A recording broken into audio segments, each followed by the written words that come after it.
Ya vimos el cráneo, hay que ver el tamaño, la forma del cráneo, y después la inspección del cuero cabelludo. Una palabra que hay que recordar es la alopecia. Alopecia, que quiere decir parte sin cabello. Lo mismo en la frente y en la ceja. En la ceja hay alopecia de la cola. La cola de la ceja.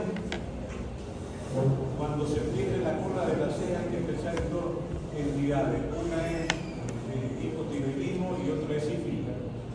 O sea que siempre hay que mirar la cola de la ceja. Si no hay cola de la ceja, pensar en hipotiroidismo o sífilis.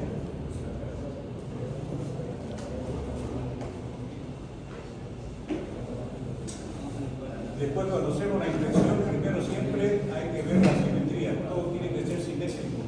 En la inspección, palpación, percepción, ocultación, y la inspección, que es lo primero, es simetría. Y vamos observando, después de ver cuero cabelludo, implantación pilosa, vamos a ver ojo, párpado, pupila. Y lo primero que vamos a ver también en los ojos es si son simétricos. La simetría de los ojos, simetría del párpado. El párpado cae igual en un lado que cae en el otro. Ya saben que una caída mayor significa que hay una lesión de algún nervio y eso se llama ptosis. Ptosis palpebral. Ptosis significa caído. Ptosis palpebral, párpado caído. Es muy importante porque vamos a ver que hay entidades neurológicas que tienen que ver cuando hay un párpado caído. Las pupilas. También lo primero que vamos a hacer cuando vemos pupilas es ver pupilas si son simétricas. ¿Cómo se dice pupila simétrica? Tiene una palabra. Isocoria. Así se llama la simetría de la pupila. Cuando decimos isocoria, quiere decir que las dos son del mismo tamaño. No significa que estén más chicas ni que estén más grandes. Simplemente significa que ambas están del mismo tamaño. ¿Cómo se llama cuando está muy grande la pupila? Miriada. Y cuando está muy chica, miasis quiere decir miosis, eso quiere decir pupila pequeña. ¿Y cuál es lo normal?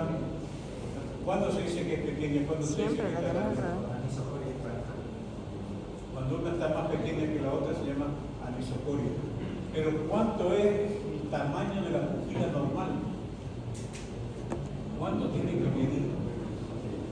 ¿Saben ahí las reglitas? Se llama pupilómetro.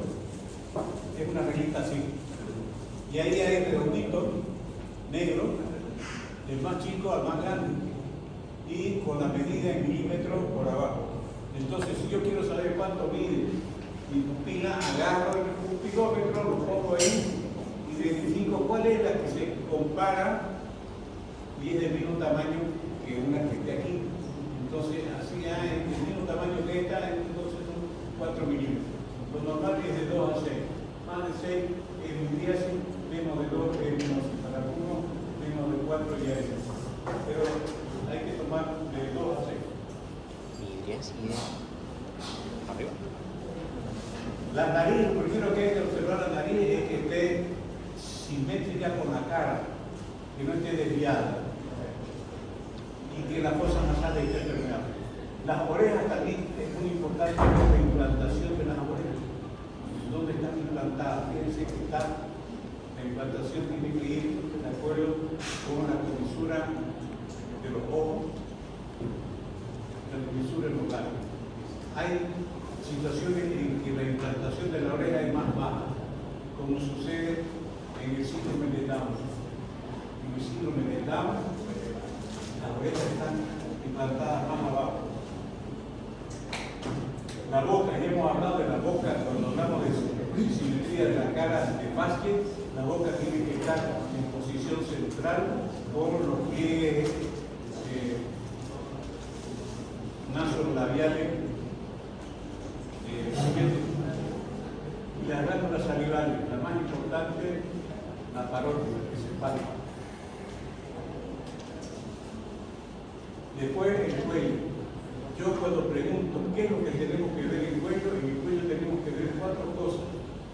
Uno, que la tráquea está en la línea media, y eso se hace a la palpación. La tráquea en la línea media. ¿Cómo sabemos que la tráquea está en la línea media? Hay un procedimiento, agarramos los 2 deditos índice y los colocamos al lado de la tráquea. Y vamos a tocar el esternocleidomastoideo en su implantación en el esternón. Entonces ahí metemos nuestro dedito y vamos a hacer un triángulo. De un lado está la tráquea y del otro lado está el músculo. Y tenemos que imaginarnos que son simétricos los 2 triangulitos que estamos palpando, ya que si se desvía la tráquea hacia un lado, todo se va a ir hacia un lado, uno va a desaparecer y otro va a quedar más grande. Entonces, esa es la forma de ver que haya una tráquea en la línea media. Tráquea en la línea media. Después ver vasos del cuello. ¿Cuáles son los vasos del cuello? Las arterias, carótida y las venas. ¿Qué venas hay en el cuello? Las venas yugulares. Se dice que las venas se ven, pero no se palpan. Las arterias se palpan, pero no se ven.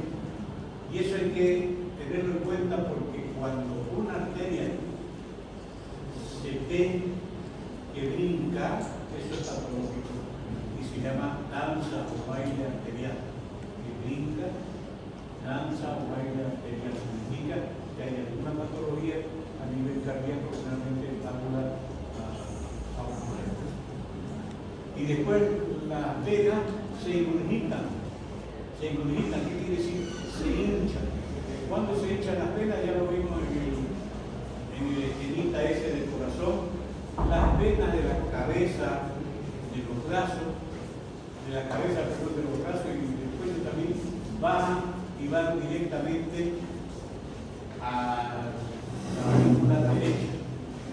Es decir, las venas son un reflejo de lo que está pasando en la aurícula derecha. Si la aurícula derecha está con la presión aumentada, no va a poder drenar la sangre de la vena dentro de la aurícula derecha, porque está con la presión aumentada. Entonces, eso es, la presión aumentada, eso produce ingurgitación yugular. Entonces, le pedimos al paciente que inspire hondo. Ustedes saben que cuando se inspira hondo, el tórax se expande. Cuando se expande el tórax, arrastra también al corazón y a los grandes vasos, y entonces se dilata también el corazón y los grandes vasos, y eso hace que baje la sangre hacia la aurícula derecha. Entonces la ingurgitación desaparece. En la inspiración, la ingurgitación desaparece. Cuando desaparece, esperamos un segundo más. Si hay hipertensión, inmediatamente otra vez vuelve a aparecer la ingurgitación. Entonces uno trae en la línea media, vasos arteriales y venosos. Después vamos a observar la presencia de ganglios. La presencia de ganglios se hace mirando y palpando la presencia de ganglios. Hay una forma de palparlo, vamos a ver mejor, pero desde ya les digo que se palpa desde atrás con la yema de los dedos, empezando por debajo del mentón. ¿Qué hay por debajo del mentón? Para que se acuerden, los submentonianos. Entonces empezamos con los submentonianos, con la yema de los dedos haciendo movimientos en círculo, buscando sentir algo como del tamaño de un maíz, del tamaño de un arroz o más grande, dependiendo. Cuando se inflamó un ganglio por cualquier motivo y después pasa la inflamación, el ganglio queda un poquito grande, como el tamaño de un maíz, un poquito duro. Entonces vamos palpando. Después de que palpamos los ganglios submentonianos, subángulo maxilar, nos vamos a los submaxilares y subángulo maxilar. Recorriendo el borde de la maxilar, vamos buscando, haciendo reudito, hasta que llegamos al ángulo maxilar. Ahí buscamos los que están debajo del ángulo maxilar, subángulo maxilar. De ahí nos vamos al cuello y el esternocleidomastoideo tiene encima de él la cadena superficial del cuello. Entonces vamos siguiendo el esternocleidomastoideo, buscando hasta que llegamos a la clavícula. A la clavícula, ahí tenemos, al final de la clavícula, por detrás del esternocleidomastoideo, un ganglio muy importante, un ganglio que es muy importante y que pertenece a la cadera profunda del cuello. La cadera profunda va por detrás del esternocleidomastoideo y muestra dos ganglios en cadena profunda que se pueden hacer superficiales porque se inflaman fácilmente. Una es la de arriba, el ganglio amigdalino o amigdalar, y otra de abajo se llama ganglio centinela. Se llama ganglio centinela porque es el ganglio que se inflama cuando hay una patología tumoral a nivel de cuello, a nivel de garganta, a nivel de pecho, a nivel de mama y a nivel gástrico. Ganglio centinela. Hay gente que lo describió en su momento, hay un señor llamado Bicho, entonces algunos le llaman ganglio de Bicho. Pero su aparición indica que hay una patología seria en algún otro lado. Generalmente el cuello puede ser tumor, cáncer de esófago, cáncer de mama, cáncer gástrico, cualquiera de esos da como primera información que ese ganglio se llama ganglio centinela. También otro francés lo investigó y le llamó ganglio, y se llamó en homenaje a él, ganglio de Troisier. Dicho o Troisier o ganglio centinela son los mismos, solamente que escritos por distintos. Y por último tenemos la semiología de la glándula tiroidea. Para palpar la glándula tiroidea tenemos que aprender a palpar el eje visceral del cuello. Así se llama, eje visceral del cuello. Ahorita lo vamos a ver. El eje visceral del cuello comienza con la palpación de un huesito, el hueso hioide, que está aquí bien arriba y por debajo. Palpamos el hueso hioide y de ahí bajamos y llegamos a este cartílago enorme que tiene la nuez de Adán o nuez de Eva, se llama manzana de qué? Manzana de Adán, también se llama nuez de Adán. Nuez de Adán, es manzana de Eva. Estoy bromeando. Entonces llegamos a este cartílago que se llama cartílago tiroides. Cartílago tiroides. El cartílago tiroides tiene esta prominencia que depende de las hormonas. En el hombre es más grande, en la mujer es más pequeña, y es también una parte hormonal de este cartílago que adentro tiene las cuerdas vocales y que nos da la gravedad de la voz. Y el hombre es más grande, la mujer es más alta. Después que llegamos a este cartílago, debajo de este cartílago hay una membrana que se llama membrana cricotiloidea, porque debajo del cartílago, por debajo de la membrana cricotiloidea, hay un cartílago que se llama cartílago cricoideo. Han escuchado hablar que mucha gente dice, cuando se está ahogando hay que hacerle una traqueostomía, cuando alguien se está asfixiando.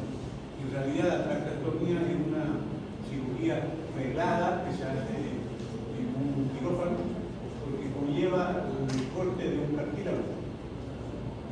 Lo que se hace de emergencia es la cricotiloidotomía, es decir, en esa membrana cricotiloidea, ahí es donde se sucha con lo que haya o haya a mano, con cualquier cosa.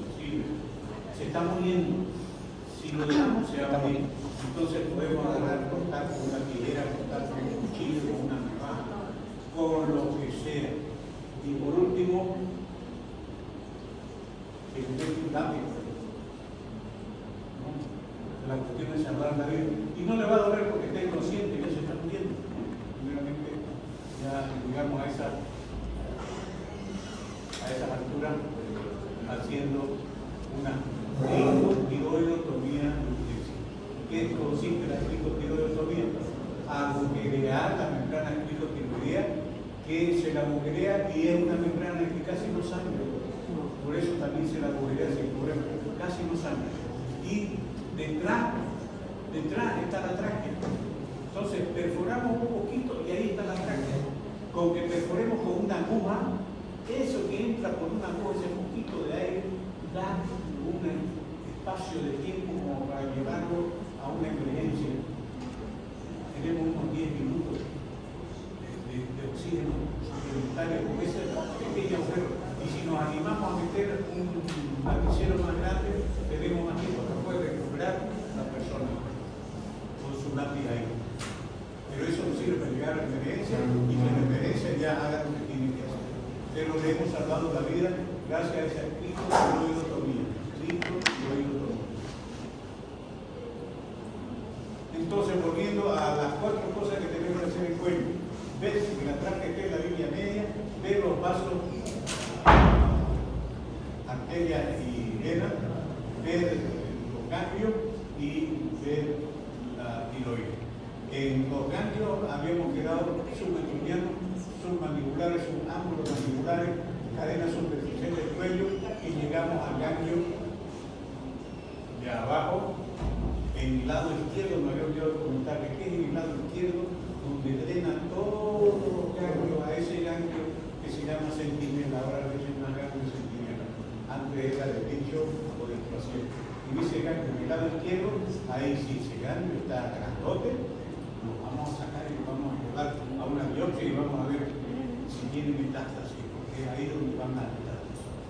Si ahí hay metástasis, quiere decir que ya la metástasis está en todos lados y ya no hay mucho que hacer. Y después el eje visceral, hueso tiroides, cartílago tiroides, membrana cricotiroidea, cartílago cricotiroideo, istmo de la glándula tiroides y después cartílago de la tráquea. Ese es el eje visceral. Yo lo pregunto, hago un dibujito, póngale los nombres, entonces ahí tienen que poner mesoioide, cartílago tiroide, membrana cricotiroidea, cartílago cricotiroideo, istmo de la glándula tiroides y cartílago.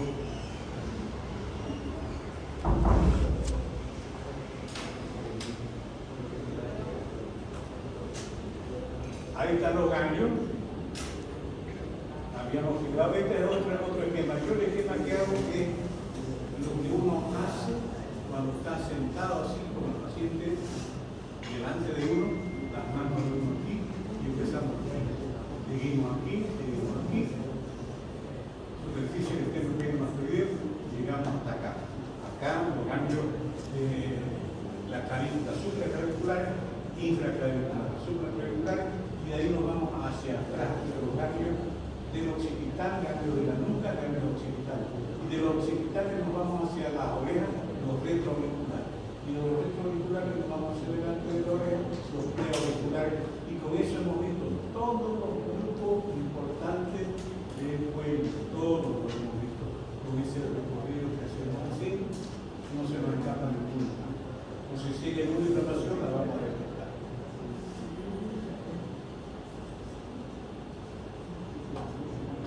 Ya saben, de la ceja, pérdida parcial. Esto pregunto yo. ¿Por qué? Porque se ve bastante frecuentemente, hay mucho hipotiroidismo, hay mucho hipertiroidismo. En Santa Cruz, especialmente por alguna razón, hay una reacción contra la tiroides que puede producir hiper o hipotiroidismo. Entonces, cuando la cola de la ceja no hay, lo primero que vamos a preguntar si es mujer, si se depila. Si es hombre, si se depila, porque hay hombres que también se depilan ahora. Si no se depila, entonces ya investigaremos hipotiroidismo y que no sífilis. Y también en la lepra. La lepra se caracteriza principalmente por que aparecen partes de la piel anestesiadas. La lepra ataca los nervios y los mata, los destruye y produce anestesia. Primero anestesia al calor y al frío. Entonces una persona que agarra una no sé cómo le llaman, una caldera, que esté hirviendo con agua hirviendo, la agarra y debería quemarse, pero ni lo siente, no se quema. Entonces, desde el primer aviso, ha debido quemar, no lo ha sentido, la pérdida del olor a la temperatura. Los párpados.